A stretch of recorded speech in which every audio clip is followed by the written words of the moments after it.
Have you ever awakened, only to feel more lost than ever? What if that emptiness you're feeling isn't failure but transformation, a sacred silence, not of absence, but of becoming? In this video, we'll unravel the hidden phase of spiritual awakening, what Carl Jung called the threshold of the true self. If you felt numb, directionless, or disconnected after waking up, this message was meant to find you.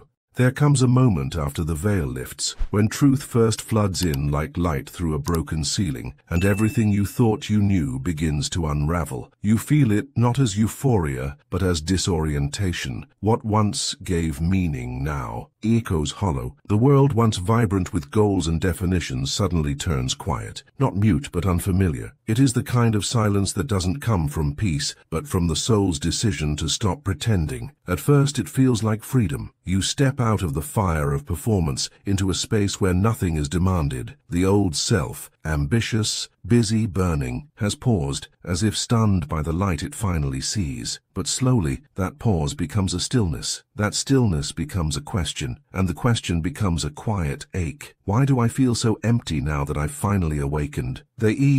Told you awakening would ignite your purpose, that you'd burst into clarity, radiant and fierce. But for some, for the deeply feeling, the seekers, the gentle souls, awakening arrives not as fire but as ash. It strips away not only illusion but desire. It hollows you out in ways no one warned you about, until even longing becomes foreign, and stillness begins to whisper not of peace but of loss. Yet within that sacred void something subtle begins, not a message but a movement, a shift from doing to being, from striving to sensing. This is not apathy, this is sacred exhaustion, the soul no longer willing to build houses out of masks, and while the world might not understand it, the soul does, because in this silence you are not fading, you are forming.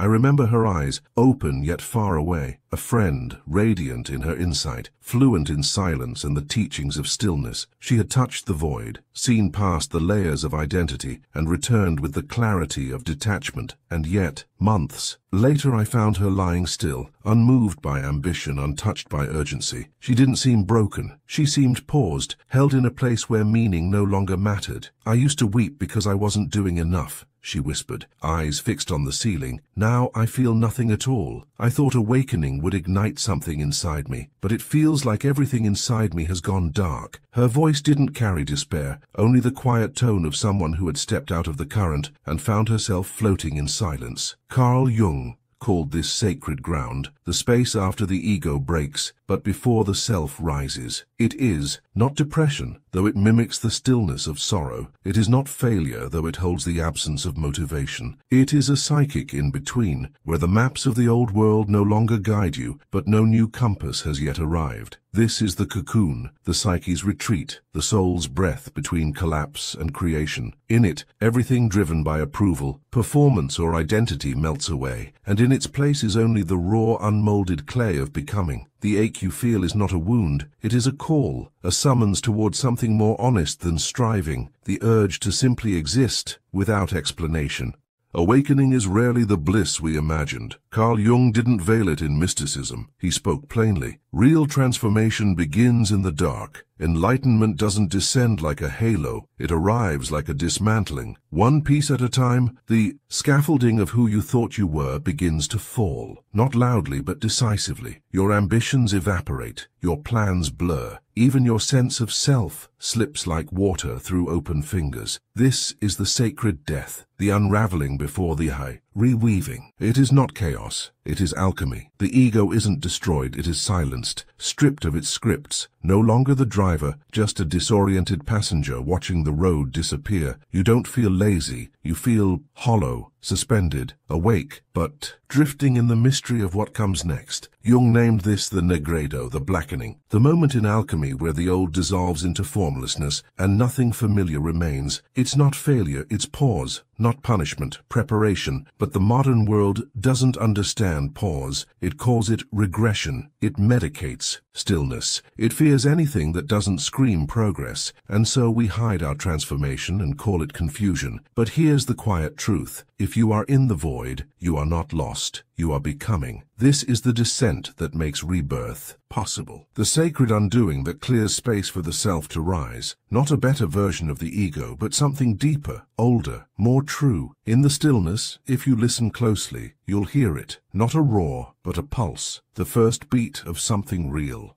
You start to notice it when even your deepest goals begin to feel foreign. The fire that once propelled you forward flickers out, not in defeat, but in disinterest. You sit among the ashes of your former ambitions, and they no longer speak to you, not because you failed, but because the one who created those dreams no longer lives here. A shedding has begun, quiet but irreversible. The persona, the self you wore to meet the world, starts to fall away, not dramatically, but like old skin, peeling in silence. Jung knew this moment well. He called the persona a social necessity, a mask shaped by culture and expectation. But once you awaken, the mask becomes suffocating. You see the illusion, the performance, and realize you can't chase applause when you no longer believe in the stage. It's not confusion. It's clarity of a deeper kind. Your soul isn't lost. It's finally free to stop pretending. The scripts you've memorized no longer move you because they were written by a self driven by fear, validation, and survival. That self has gone quiet, and in its place only a blank page remains. This is the sacred pause before purpose, a stillness so profound it feels like emptiness, but it isn't. It's a waiting, a cleansing. The ego once pushed, now the soul waits. And in that waiting, a new current begins to flow, not toward performance, but presence. What comes next cannot be forced. It must be allowed. And when it does, it will not roar. It will whisper. There comes a moment when everything false begins to fall away, not in anger, but in quiet refusal. Your system starts rejecting what once felt normal, the job built from fear, the relationships kept alive by roles, the dreams stitched from scarcity. It's not that you've grown cynical, you've grown honest. And honesty in this stage sounds like silence. The soul doesn't scream, it edits. It purifies. It begins clearing space for something more true. What once thrilled you now feels hollow. What once gave you identity now feels like costume. And that in-between space, where the old doesn't fit but the new hasn't arrived, is disorienting. You are no longer who you were, but not yet who you're becoming. Jung warned of this moment, the threshold of transformation, a place that cannot be rushed. Many get stuck here. They float above life, mistaking detachment for transcendence. They call it freedom, but it's escape. The self doesn't want to flee the world. It wants to embody it. It wants to show up, fully and without mask. But to do that, it must first dismantle everything that was built on survival and pretense. This recalibration is not glamorous. It is invisible. It looks like stillness while the world spins faster, like doubt where certainty used to be. But inside, the soul is rebuilding its compass, not based on noise, but on resonance, not guided by fear, but by inner truth. And though no one may see it yet, something sacred is forming, within the quiet, beneath the confusion, behind your eyes.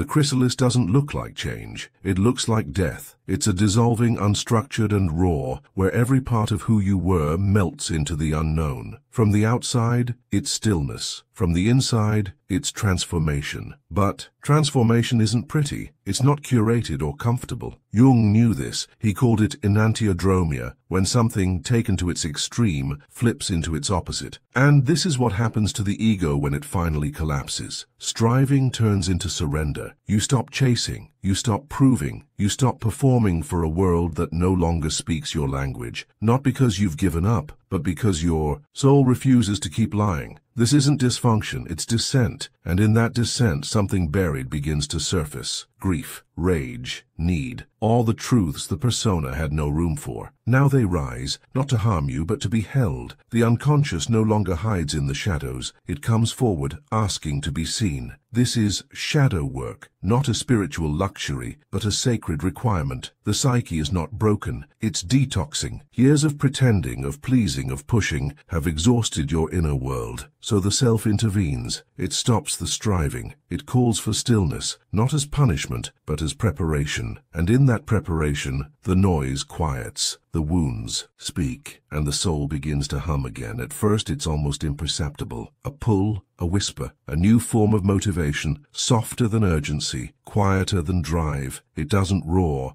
it resonates. It's the call to move, not out of need, but out of truth. The self has awakened, not as an idea, but as a compass, and where it points is not toward success, but toward wholeness, toward home.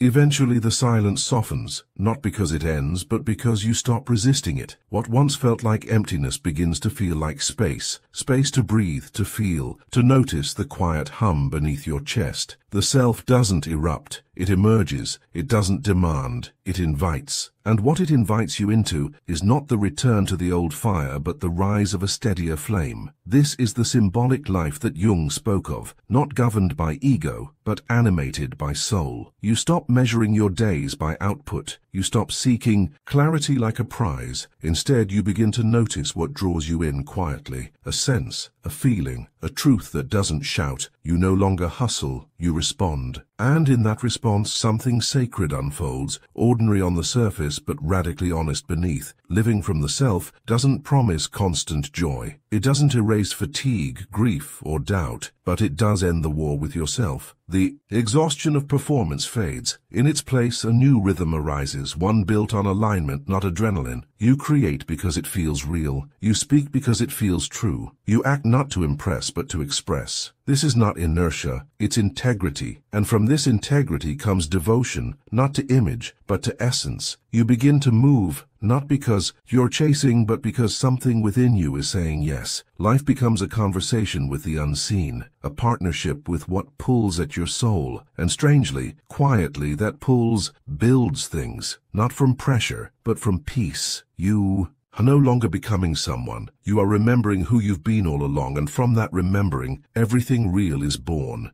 There is a moment, often unnoticed, when everything within you stops searching, not because you've found all the answers, but because you've made peace with the questions. The need to define dissolves, the craving for arrival quiets, and in its place there is only this, presence, not the kind that is forced or cultivated, but the kind that remains after everything else has been surrendered. This is not the end of the journey. It is the emergence of the real one. Until now, your path has been one of dismantling, unraveling the ego, shedding the false self, standing in the sacred void. You have died many times, not in body, but in story. And with each death, something deeper has stirred. A memory of who you are beneath the persona, beneath the performance, beneath the noise. The self has not just whispered your name, it has begun to live you. This chapter of your becoming is called integration. And integration is not a moment, it is a lifetime. It is the daily devoted choice to no longer abandon yourself, to no longer betray your truth for safety, to no longer silence your soul to belong. You have crossed thresholds no one could see. You've endured initiations the world does not name. You've walked through darkness with no map. And now you begin to live not from concept but from embodiment. You are no longer the seeker. You are the ground where seeking dissolves. Integration means waking up and remembering that there is nothing to chase but everything to align with. It means speaking with the voice that trembles but is honest. It means allowing grief to walk beside joy. It means listening to the body, not as an obstacle but as a sacred instrument of intuition. The self is no longer an idea. It has become a rhythm, a breath, a quiet knowing that lives behind your eyes and underneath your skin. But here's what most won't tell you. Wholeness is not sterile. It's not polished. It's messy, wild, human, and holy. You still falter. You still forget. But now, when you forget, you do not abandon. You return. That's the difference. You return quicker, softer, without shame. You no longer measure yourself by how little you feel pain, but by how tenderly you hold it when it comes. This is the maturity of the soul. Not invincibility, but intimacy with life. A willingness to stay open even when it's hard, especially when it's hard. Carl Jung said, "One does not become enlightened by imagining figures of light, but by making the darkness conscious." But once you've done that, once you've sat with the shadow, danced with your grief, honored your rage, and listened to the silence beneath your ambition, what then? Then you become the light, not as a performance, as a presence. The awakened soul does not shine to be seen. It shines because it cannot help but radiate what is true. And truth in this stage is no longer something you speak. It's something you are. Your life becomes the message. Your energy becomes the mirror. Your way of being becomes the teaching. And here's what's sacred. It often looks ordinary. You may find yourself living a simple life, cooking with more presence, walking slower, listening deeper, laughing more often, not because everything is perfect, but because nothing needs to be. The joy that rises now is not based on outcome. It's based on alignment, on being true to what is, not what should be. You begin to notice synchronicities, subtle but precise. Life becomes a dialogue again. Dreams carry messages. Encounters feel like echoes. You are no longer alone in the universe. You are the universe remembering itself through human form. This is the symbolic life Jung spoke of, a life where myth breathes through you, where every challenge becomes a call, and every pain becomes a portal. You no longer interpret events at face value. You feel into their deeper rhythm. What is this moment asking of me? What is life trying to teach through this silence, this detour, this discomfort? The ego used to demand answers. The self listens for meaning, and you begin to serve not because you should, but because your soul overflows. Service becomes expression. Creativity becomes prayer. Work becomes offering. Not for approval, not for applause, but because denying your truth now feels like violence. You are no longer capable of betraying what is real within you, not because you're perfect, but because you're present. And yes, the world will still misunderstand you. You may not fit the molds anymore. You may not care about things others find urgent. You may not be driven by the same timelines or motivated by the same fears, and that's okay, because your compass no longer points to success. It points to resonance, to peace,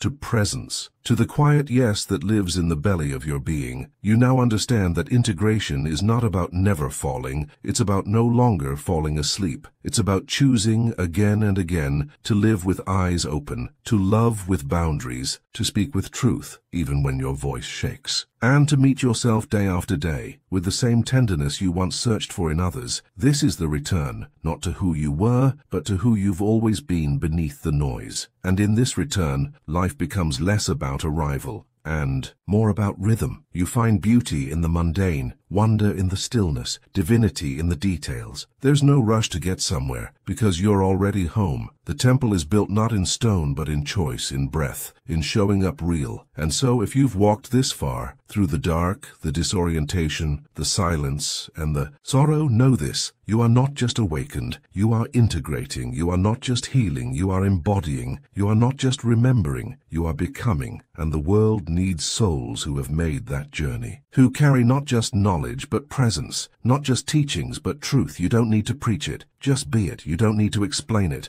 just express it. You don't need to force it, just live it, because the most powerful spiritual force in the world is a soul who knows itself and chooses to stay human.